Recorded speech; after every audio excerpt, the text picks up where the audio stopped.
You ask Tiger to solve. This deals with linear equations with one unknown. The final result is x equals -7.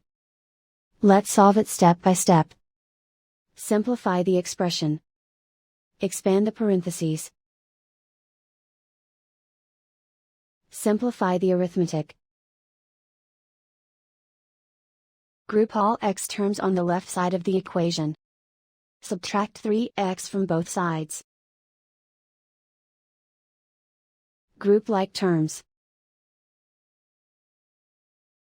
Simplify the arithmetic. Group like terms.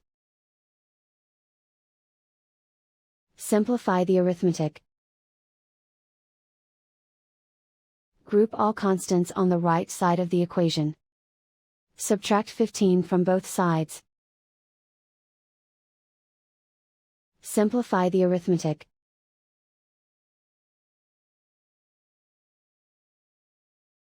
Isolate the x.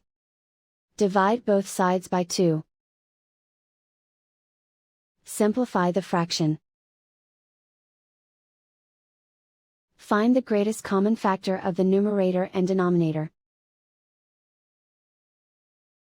Factor out and cancel the greatest common factor. And so the final result is x equals -7.